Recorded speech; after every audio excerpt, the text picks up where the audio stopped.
प्रेम रस प्रकाश महानुभाव। प्रथम मैं इस मनगढ़ धाम तथा यहाँ के निवासियों को प्रणाम करता हूँ जहाँ महाराज श्री का अवतार हुआ।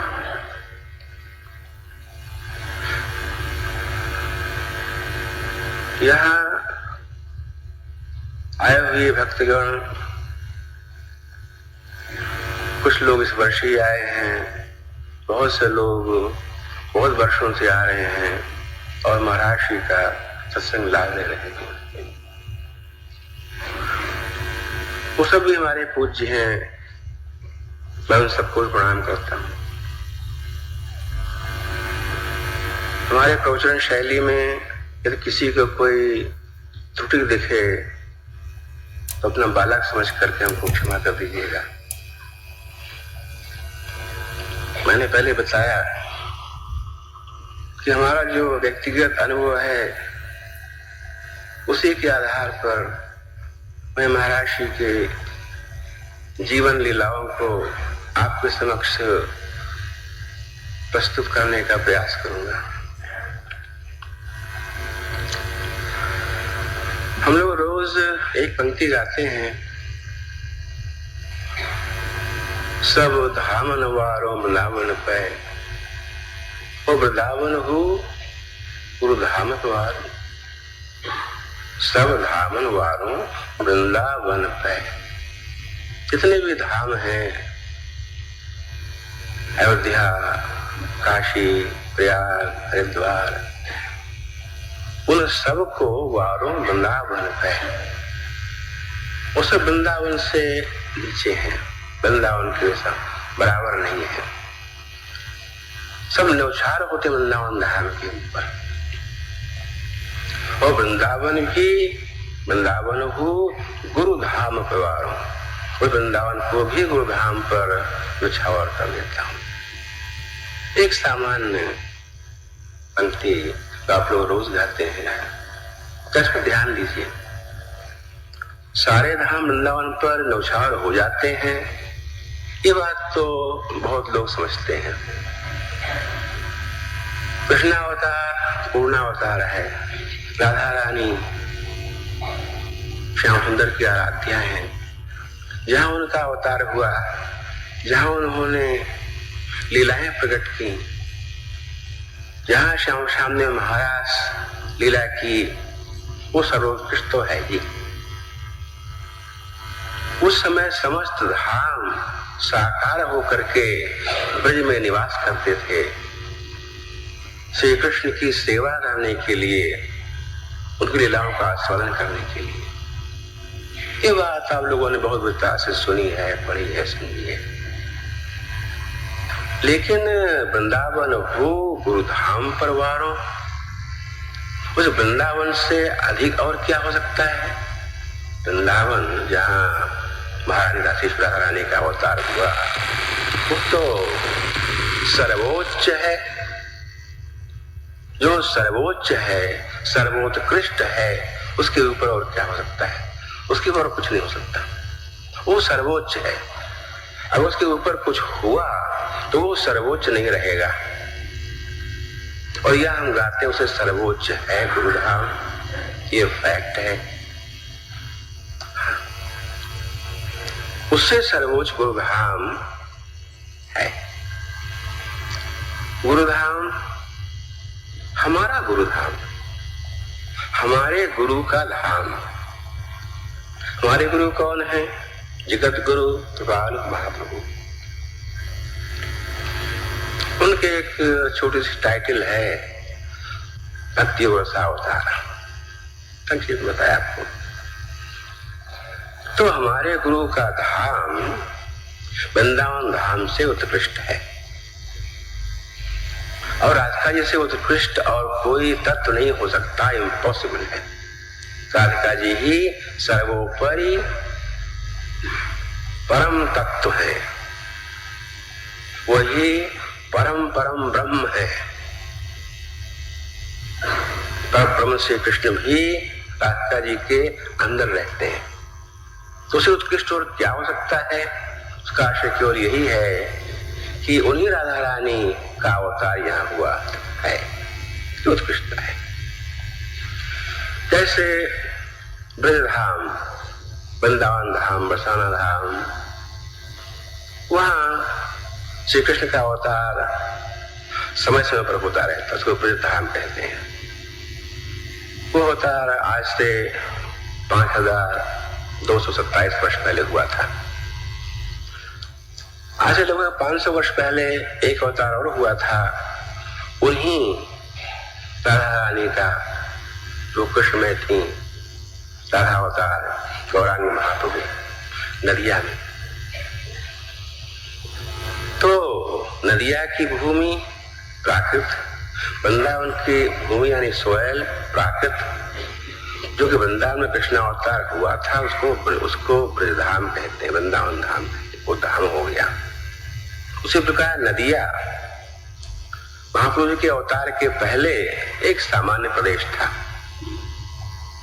जब राधा अवतार गौरांग महाप्रभु जी का अवतार हुआ तो वो भी नदिया धाम हो गया, उनके अवतार के पश्चात वो भी एक ब्रजधाम का अंश हो गया। तो नदिया धाम भी ब्रज का एक अंश हो गया महाप्रभु जी के अवतार के पश्चात। महाप्रभु जी ने अवतार लिया, अपने धाम को चले गए। ब्रजधाम और नदिया धाम। मनगढ़ की भूमि भी प्राकृत ही है, भूमि दिव्य नहीं है, लेकिन इस भूमि पर, इस पंक्ति से ही स्पष्ट होता है, इसमें संकेत है कि इस भूमि पर ही उसी मां शक्ति का अवतार हुआ है, जो द्वापर युग के अंत में राधा कृष्ण के रूप में प्रकट हुए। वही जो महाप्रभु जी के रूप में प्रकट हुई वो शक्ति, उसी का अवतार यहाँ पर हुआ है वर्तमान में, इसलिए यह विशिष्ट है। तो यह भी ब्रज का एक अंश है। अब अंतर इसमें यह है कि वहां पर अवतार हो चुका है, ब्रजधाम में, नदिया में अवतार हो चुका है, और यहाँ मनगढ़ धाम में अवतार है। ये अंतर हुआ, क्योंकि अवतार है, लीला हो रही है, ये विशेषता है। इसलिए हम गाते हैं कि वृंदावन हो गुरुधाम पे वारों। इसका ये संक्षिप्त आशय है। तो लीला जहां पर हो रही है वो विशिष्ट तो है ही, लेकिन लीला भी उसी प्रकार की है। उन्हीं श्यामा श्याम की लीला वहां प्रकट हुई थी ब्रज में, नदियां प्रकट हुई और यहाँ प्रकट हुई। तो लीलावतारी श्री कृष्ण, लीला विहारिणी राधा रानी, उन्हीं की लीला यहाँ पर भी है। इसका अर्थ यह है कि उन्हीं का अवतार महाप्रभु महाराज जी के रूप में यहाँ हुआ है। एक संकेत है उस पंक्ति के अंदर। अभी लीलाएं होती रहती हैं। फिर भागवत के 12वें स्कंद में एक संक्षिप्त प्रकरण आता है कि जब श्री कृष्ण अपने धाम को चले गए, राधा रानी अपने धाम को चली गई श्री कृष्ण के साथ, उस समय ब्रज में रहने वाले बहुत कम लोग रह गए थे। उस प्रसंग में चांडिल महर्षि बतलाते हैं कि श्री कृष्ण की 2 प्रकार की लीलाएं होती हैं, एक व्यवहारिकी और एक वास्तविकी। उनकी वास्तविक लीला तो हमेशा होती रहती है, उसमें कभी व्यवधान नहीं आता। वो नित्य है, अनंत है, अनादिकाल से है, अनंतकाल तक रहेगी और सर्वव्यापक है, सर्वत्र है, क्योंकि धाम और धामी सर्वव्यापक है। वो तो होती ही रहती है, लेकिन वही लीला कभी कभी प्रकट हो जाती है। प्रकट तो जीवात्माओं को भी दिखाई पड़ने लगती है, लेकिन वो लीला नहीं दिखाई पड़ती, वो एक्शन दिखाई पड़ता है, एक्शन। जैसे कि श्री कृष्ण, राधा रानी सर्वव्यापक है, किसी भक्त ने साधना करते करते अवस्था प्राप्त की, उसे भक्त प्राप्ति हो जाए, किसी संत के पास प्राप्ति उसको हो गई, जहां पर भी वो है रानी प्रकट हो जाएंगी, वो सर्वव्यापक है।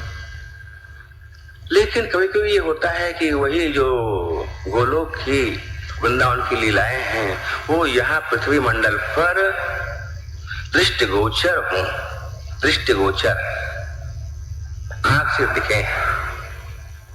और जब आंख से दिखा तो आंख से आपने क्या देखा? जो आपकी आंख के पीछे है, यानी अंतःकरण। तो देखा तो प्रत्येक व्यक्ति ने अपने अंतःकरण के अनुसार देखा। जैसे कि मान लो जब कृष्ण अवतार हुआ था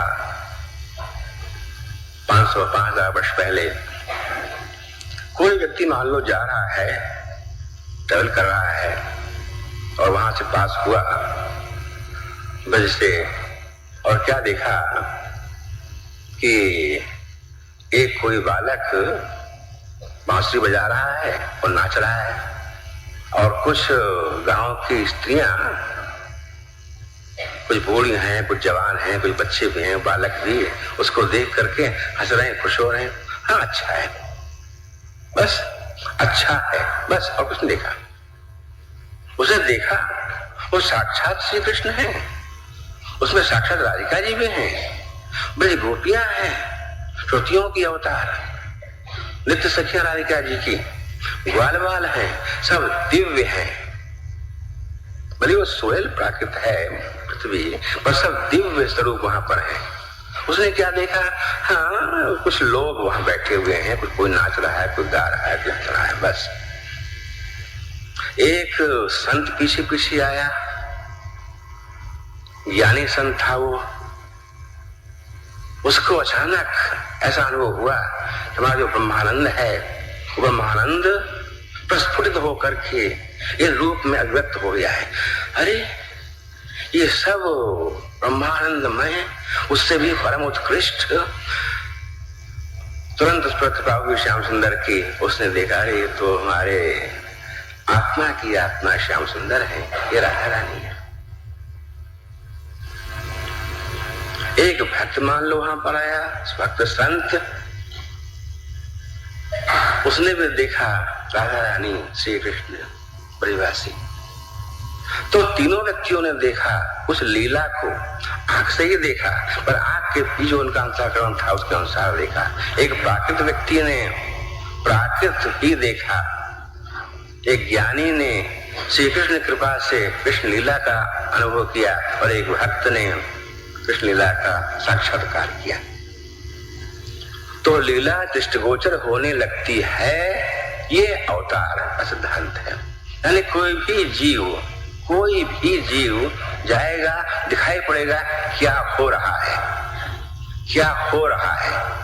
उस होने के पीछे उसे क्या दिव्यता है, वो हो उस व्यक्ति के अंतःकरण के अनुसार अनुभव में आता है। अंतःकरण दिव्य है तो दिव्य दिखाई पड़ेगा, अंतःकरण प्राकृत है तो प्राकृत दिखाई पड़ेगा। अब प्राकृत में भी कई क्लास हैं, उनका 3 क्लास समझ लें, सात्विक, राजस, तामस। अगर कोई व्यक्ति तामसी है, उसको वो लीला अच्छी नहीं लगेगी। कोई राजसी है, हाँ ठीक है।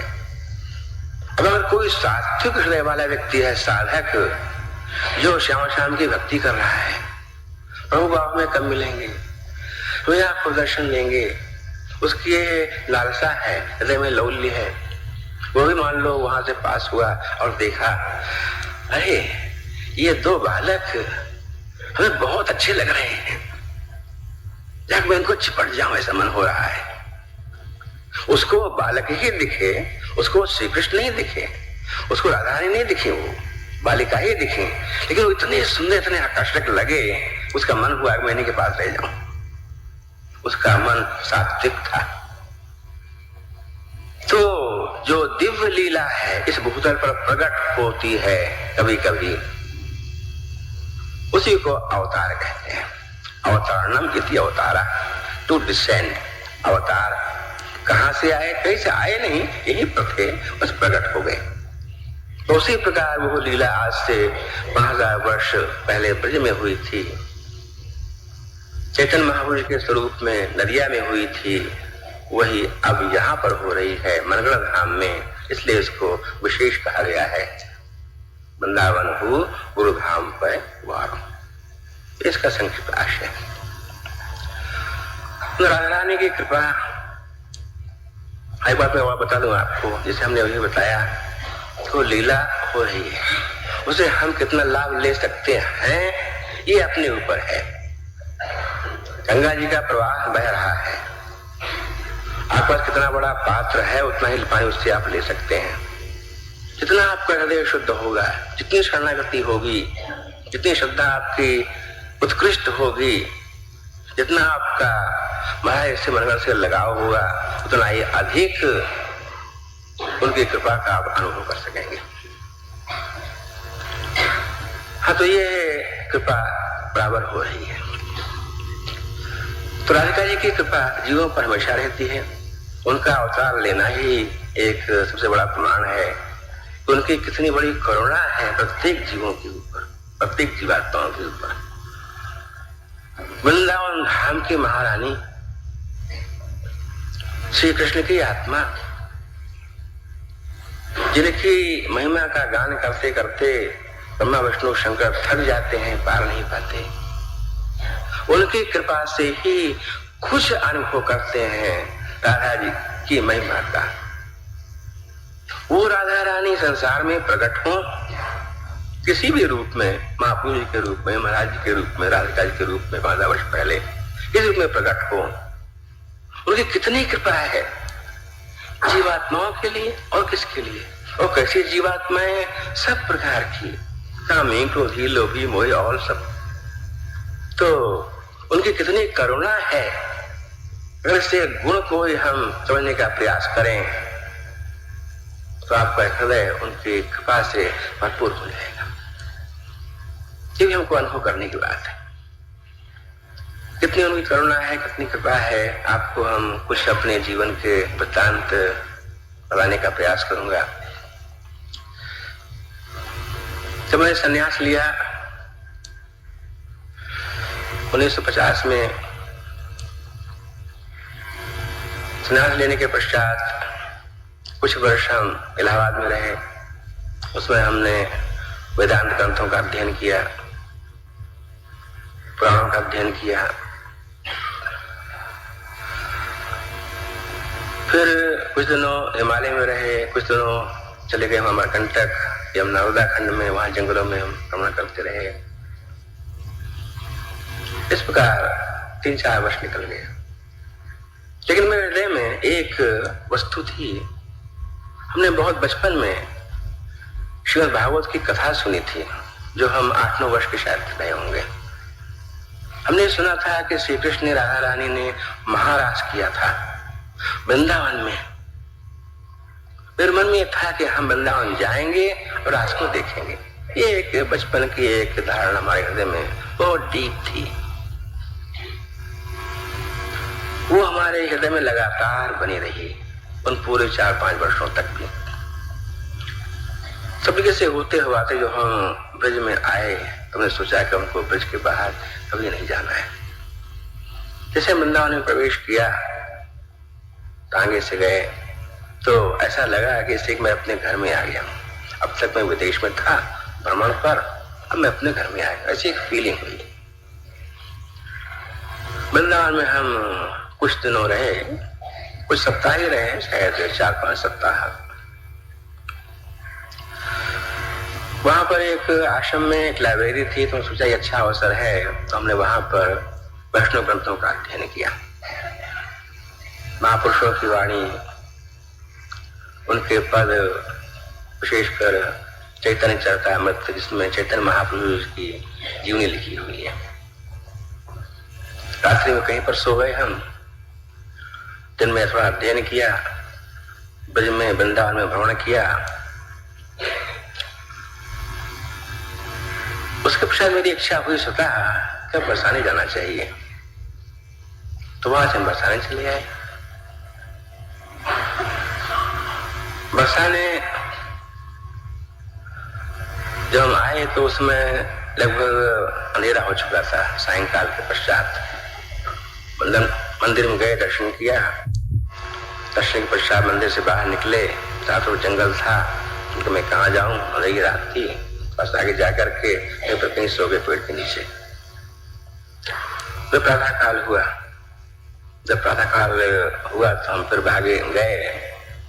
देखा वाला बरसाने के अंदर एक आध दिन एक खंडहर मंदिर था। उसमें छत तो थी, दीवारें थी, लेकिन कोई दरवाजा नहीं था। खुला हुआ जगह ऐसी थी, टूटा फूटा। उन्होंने कहा मेरे लिए अच्छा है, उसको मान मंदिर कहते हैं। यहाँ वहां कोई आता भी नहीं था। तो वहां पर हम जाकर के रह गए। गांव में चले जाए, कुछ माधुकरी किया, चले आए वापस। दिन भर वहीं पर रहे, रात भर। इस प्रकार वहां पर कुछ दिन हम रहे, 10-15 दिन, अधिक नहीं। हमको ऐसा लगा कि हमको बरसाना धाम इतना अच्छा लग रहा है कि हम हमेशा जहां पर ही रहेंगे, यहाँ के बाहर हम नहीं जाएंगे कहीं पर। उस समय राधिका जी की ही कृपा से, क्योंकि हमने ऐसा अनुभव किया, राधिका जी की कृपा प्रत्यक्ष है मेरे ऊपर। मैंने प्रत्यक्ष राधिका जी की कृपा का अनुभव किया। तो सायंकाल महाराष्ट्र का एक सत्संगी, वो भी बरसाने वास करता था उस समय, वो हमको मिला। तो उसने हमको एक पद गाते हुए सुना। मेरे पास आया, वो हमसे पूछा, वार्तालाप की। उसने कहा मेरे पास ही कुछ पद हैं। उसने अपने पद दिखाए, उसने नोटबुक में लिखा हुआ था, और महाराज जी की एक फोटो दिखाई।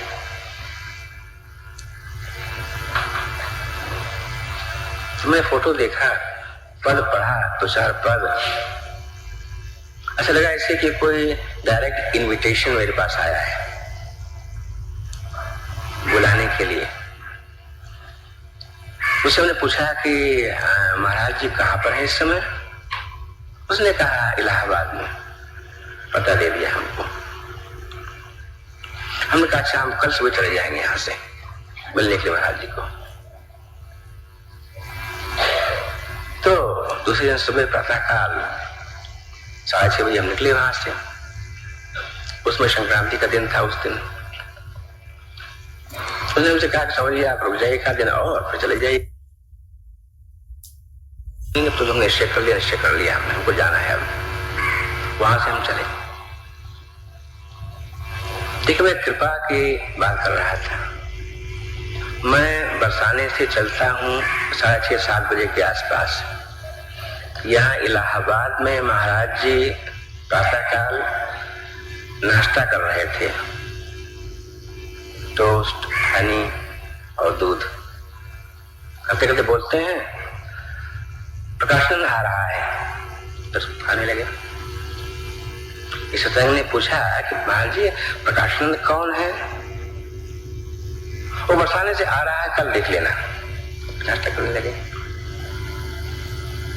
जब मैं वहां से चला, उसी क्षण महाराज ने यहाँ बता दिया सबको, मेरा नाम भी और मैं कहां से आ रहा। फिर मैं रात्रि में पहुंचा 12 बजे। तूफान से रात्रि हो गई थी।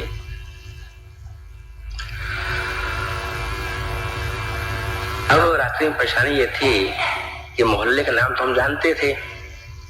रिक्शा मैंने किया, उस मोहल्ले में पहुंच गए। अब रात्रि के 12 बजे के बाद मोहल्ले में सब लोग सो रहे हैं। अब किस घर में हम जाएं?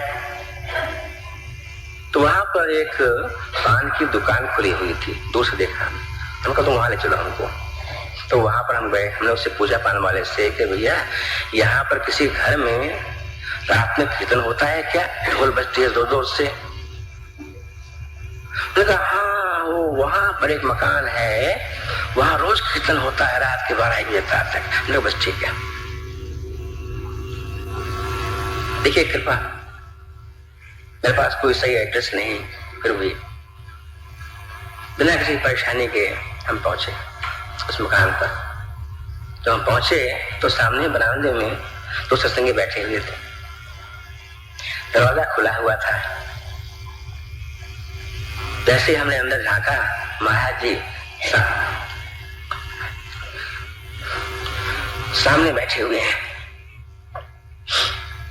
श्वेत वस्त्र पहने।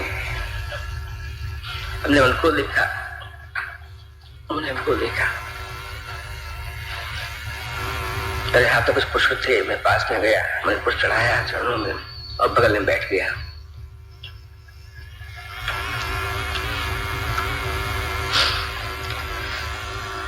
उस समय भी रात्रि में 12 बजे के बाद लोगों को चाय पिया करते थे। उसके चाय के पश्चात फिर 1-2 कीर्तन महाराज जी ने कराए, एक आध पद कहा, हम लोग सो गए। दूसरे दिन सत्संग पे प्रारंभ हुआ।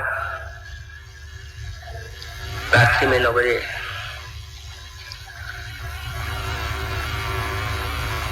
महाराज जी ने एक पद गाया, फिर एक पद और गाया।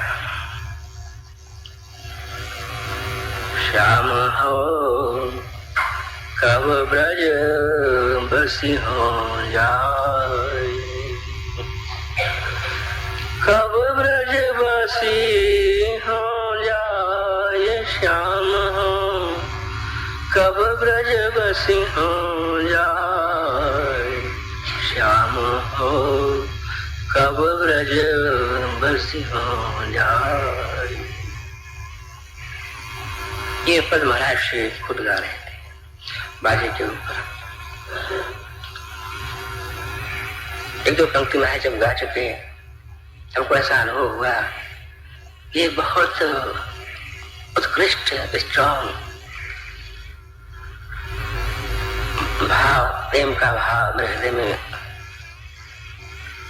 आया और हम अर्ध बेहोश, कुछ बेहोश हमको आ गई।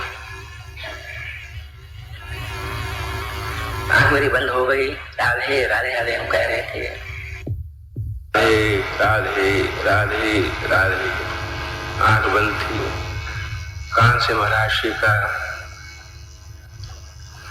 पदगान मेरे हृदय में आ रहा था। पूरे शरीर में भावात्मा उद्रेक हो रहा था। इस अवस्था में हम कुछ देर तक रहे, पता नहीं कब तक रहे होंगे। पद समाप्त हुआ।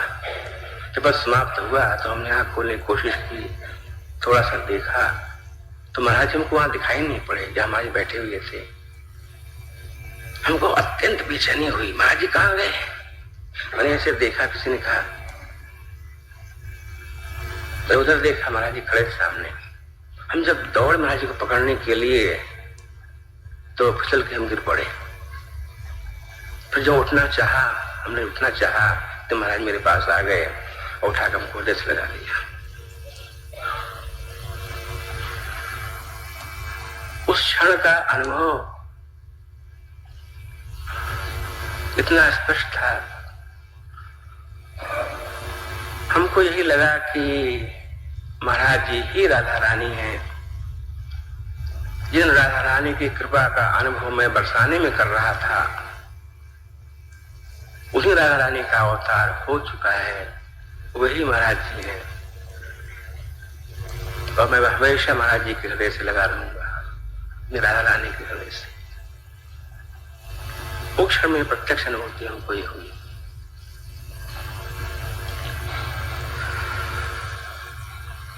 उसके पश्चात महाराज के पास ही रह गए। जिस वस्तु को मेरी अंतरात्मा तलाश कर रही थी, महाराज जी थे। उसके एक दिन के बाद, क्योंकि जब मैं आया था तो मेरे हाथ में दंड था, कमंडल था। मैंने संन्यास लिया था जगत गुरु शंकराचार्य जोशी मठ से, और उन्होंने हमको ये भी सोचा था कि हम उनके पश्चात जगत गुरु बने। उस मठ के, जोशी मठ के गुरु शंकराचार्य, हमने कहा था कि हमारी इच्छा बढ़ जाने की है, इसलिए हमने वो पद स्वीकार नहीं किया था। तो सन्यासी तो मैं था ही, हाथ में दंड था, हमारे दंडी सन्यासी में था। तो दंड मैंने एक कोने में रख दिया था उस कमरे के। तो महाराज ने उसको 2-3 बार घूर घूर कर देखा।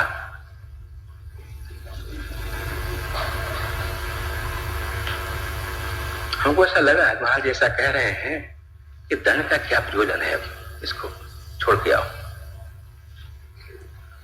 तो मैं उसी दिन सायंकाल यमुना किनारे गया और दंड को प्रॉपरली उसमें प्रवाहित कर दिया यमुना जी में, वापस चला आया। फिर मैं, क्योंकि संन्यास आश्रम है, वर्ण आश्रम, ब्रह्मचर्य, वानप्रस्थ, उससे पहले गृहस्थ आता है, फिर संन्यास। ये आश्रम धर्म वैदिक धर्म है। आश्रम धर्म के ऊपर भक्ति धर्म है, और भक्ति भी सामान्य भक्ति के ऊपर विशेष भक्ति, श्याम श्याम की भक्ति सर्वोपरि है। तो वो दंड को मैं छोड़ करके आ गया यमुना जी में और महाराज के साथ रहने लगा। मैं लगभग 6 महीने महाराज जी के पास रहा। उन 6 महीने में जहां जहां महाराज जी गए उनके छाया की तरह से मैं रखता था। जहां भी वो जाए मैं साथ जाता था, दिन रात कहीं पर भी। 1-2 बार महाराज जी बाहर चले गए थे, जैसे मथुरा चले गए या कहीं और चले गए, मैं रुक गया इलाहाबाद में या प्रतापगढ़ में। अधिकांश प्रतापगढ़ में रहे उस समय, प्रतापगढ़ और इलाहाबाद में। तो उस समय महाराज जी के संबंध में बहुत कुछ जानकारी सत्संगियों से हमको प्राप्त हुई महाराज जी के जीवनी के बारे में।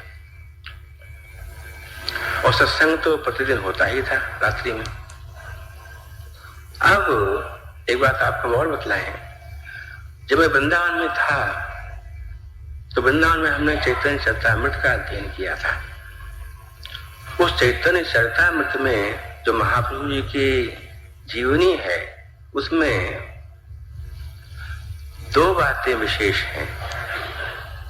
एक तो हरे राम का संकीर्तन और हरि बोल का भावावेश। वैसे विशेष तो सब कुछ है, ये 2 बातें परम विशिष्ट हैं। हमने यहां देखा कि वही दोनों चीजें एग्जैक्टली सेम, बिल्कुल वही की वही यहां महाराज जी में है। जब महाप्रभु जी श्रीवास के घर में कीर्तन कराते थे, हरे राम राम राम हरे हरे, या जब वो हरि बोल हरि हरि बोल कहकर के भाव में व्यक्त करते थे, बोले वही ठीक वही भाव यहाँ पर है। वही हरे राम का संकीर्तन, वही हरि बोल। यानी चैतन्य महाप्रभु जी ही पुनः इस रूप में प्रकट हुए हैं। ऐसे हमको प्रत्यक्ष अनुभूति नहीं, प्रतिदिन हमको इस प्रकार का अनुभव होता रहा। वही हरि बोल, वही हरे राम का संकीर्तन। क्योंकि महाराज शिव में हरि बोल और हरि नाम संकीर्तन, हरि नाम का संकीर्तन तो प्रतिदिन होता ही था, और महाराज जी का भावावेश हरि बोल भी प्रायः रोज तो नहीं, लेकिन सप्ताह में कम से कम 4-5 दिन तो आता ही था उस समय में। और कीर्तन हमेशा 9 से 12 बजे रात्रि तक हमेशा हुआ करता था। वो सब मैंने महाराज श्री में देखा, जो हमने वहां पढ़ा था उसी को हमने यहाँ पर प्रत्यक्ष देखा। एक बार ऐसा हुआ कि हम इलाहाबाद में थे, महाराज जी ने कहा कि प्रकाशन में जा रहा हूं मथुरा 3-4 दिन के लिए। चले गए वो। जब यहां से गए महाराज जी,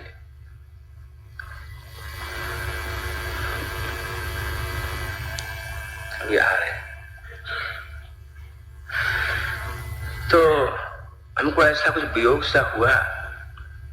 हम चिट्ठी महाराज जी को लिखी, एक 4 लाइन की चिट्ठी, छोटी सी, जो मन में आया वो लिख दिया हमने, बिना कुछ सोचे विचारे। वो चिट्ठी वहां पहुंची, महाराज ने पढ़ा, तो लोग बतलाते महाराज ने क्या कहा। महाराज कहते हैं कि हमने ऐसी चिट्ठी 16 साल में नहीं देखी। महाराज जी को प्रचार करते हुए 16 वर्ष हो गए थे। महाराज जी लौट करके आए 3-4 दिन के पश्चात इलाहाबाद में। एक बार 1959 में महर्षि जब जगद्गुरु बन चुके थे, उसके बाद हमको भेजा महू में प्रोग्राम होने वाला था महाराज जी का, और वो महाराज जी बहुत वर्षों के बाद जा रहे थे। ये सब प्रसंग आगे आएगा।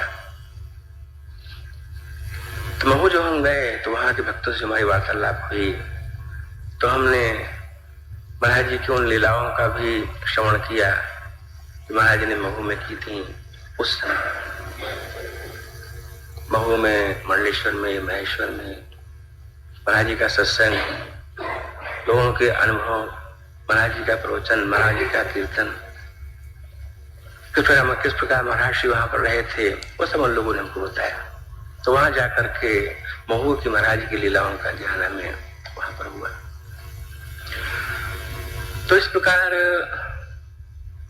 अपने व्यक्तिगत अनुभव का जो कुछ हमने जाना, सुना और समझा, उसके आधार पर मैं महाराज की जीवनी बताने का प्रयास कर रहा हूं। यहां मैं एक प्रसंग और बता दूं। अवतार 3 प्रकार का होता है। राधा रानी की कितनी कृपा है, हमने बताया कि इसका अनुभव कोई जीव नहीं कर सकता। अगर वो कर ले तो तत्क्षण प्राप्ति कर ले। वो हमें इतनी असीम कृपा है कि वो वाणी के परे है, वो वेदों के परे भी है। तो उनका अवतार 3 प्रकार का होता है। एक तो अवतार वो होता है जैसे कि हमने महाभारत वगैरह में पढ़ा होगा, कृष्ण अवतार हुआ था, उस समय समय पर होता रहता है। 28वें द्वापर के अंत में कभी कभी राधा कृष्ण का अवतार होता है, और वो वेदव्यास भागवत में उसको लिख देते हैं। वो अवतार प्रसिद्ध है, सब लोग जानते हैं। एक अवतार श्यामा श्याम का और भी होता है, वो रसिक महापुरुष के रूप में होता है, जो नित्य पृथ्वी पर रहता है। एक अवतार तो हो चुका 5000 वर्ष पूर्व, लेकिन उसके पश्चात जीवों को उस रस की अनुभूति किस प्रकार हो, कैसे वो आगे चलें, कैसे उसका ज्ञान प्राप्त हो, वो ज्ञान प्राप्त कराने के लिए, जीवों को सहयोग देने के लिए, जीवों को प्राप्ति कराने के लिए संत का अवतार हमेशा रहता है पृथ्वी के ऊपर। कभी भी ऐसा नहीं होगा कि पृथ्वी रसिक महापुरुष से खाली हो, भले वो कम संख्या में हो, 2 हो, 4 हो, 50 हो, जो भी है, लेकिन संत, रसिक संत हमेशा पृथ्वी पर रहते हैं, और प्रायः ब्रज में। ये भी राधा रानी का अवतार है, ये नित्य अवतार है, क्योंकि संत, रसिक संत श्यामा श्याम को ही रिप्रेजेंट करते हैं। जैसे महाराज ने आज प्रातःकाल प्रवचन में बतलाया था संत की महिमा के विषय में, तो ये राधिका जी का, श्री कृष्ण का नित्य अवतार है। उस अवतार के माध्यम से जितने भी साधक वृंद हैं उन सब का लाभ होता है, और जीवात्माओं को मार्गदर्शन मिलता है सिद्धांत के रूप में। ये दूसरे प्रकार का अवतार हुआ। ये 2 अवतार प्रसिद्ध हैं शास्त्रों में, वेदों में, सर्वत्र। जो तीसरा अवतार है वो बहुत उत्कृष्ट है। जैसे चैतन्य महाप्रभु जी का अवतार हुआ था 500 वर्ष पहले, वो विशिष्ट इस प्रकार है कि चैतन्य महाप्रभु जी रसिक संत नहीं है, वो रसिक शिरोमणि है, रसिक शिरोमणि। और जो रसिक शिरोमणि का अवतार हुआ था कृष्ण अवतार में, श्री कृष्ण के रूप में, वो अवतार तो हो चुका है। उस अवतार में राधा कृष्ण ने, ब्रजवासियों ने जीवों के बीच में रह करके लीलाएं नहीं की थी, वो लीलाएं महापुरुषों के बीच में हुई थी। उन लीलाओं को पढ़ करके जीवों का उद्धार होता है, और संतों ने, रसिक संतों ने जीवों के बीच में रह करके जीवों का उद्धार किया है और करते हैं। लेकिन ये जो अवतार हुआ महाप्रभु जी का, ये दोनों का मिक्सचर था। साक्षात राधा रानी का अवतार जीवों के बीच में। हाँ, साक्षात वही राधा रानी जिन्होंने की 5000 वर्ष पूर्व अवतार लिया था, वही राशेश्वरी राधा रानी ने महाराज किया था। उन्हीं का अवतार जीवात्माओं के बीच में, और जीवात्माओं को प्रेम दान करना, भाव दान करना, सिद्धांत का प्रतिपादन करना, उनको हेल्प करना, उनके संस्कारों को काटना, अपने व्यवहार से, प्रवचन से, कीर्तन से, हर प्रकार से यह अवतार परम विशिष्ट है। ये है कभी कभी होता है, हो सकता है हजारों वर्षों में या अरबों वर्षों में। ये है सुनिश्चित नहीं रहता। कृष्णावतार निश्चित है, वो कब कब होगा।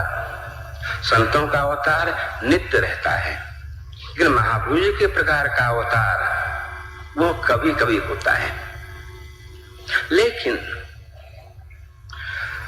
महाप्रभु जी का अवतार जो हुआ था वो हो कृष्णावतार होने के पूर्व ही निश्चित हो गया था। इसीलिए व्यास जी ने भविष्य पुराण में महाप्रभु जी के अवतरण का वर्णन संक्षेप में कर दिया है, क्योंकि भविष्य पुराण लिखा गया था उसी समय में 5000 वर्ष पूर्व, उसमें उनका वर्णन है। इसका अर्थ ही हुआ कृष्णावतार के पूर्व ही जब राधा रानी यहाँ पर आए, लेकिन तो सोचा कि चलो एक बार महाप्रभु जी बनकर के भी संसार में देखें कि जीवों का कितना उद्धार हो सकता है। उसी की पुनरावृत्ति मरण धाम में हुई है। अब आगे लीला किस प्रकार आगे महाप्रभु महाराज जी के जन्म की लीला इस प्रकार आगे होती है, वो हम आपको कल से बताएंगे। बोलो मनगढ़ धाम की, जगद्गुरु कृपाल महाप्रभु जी की, अनंत भू मंडलाचार्य की जय।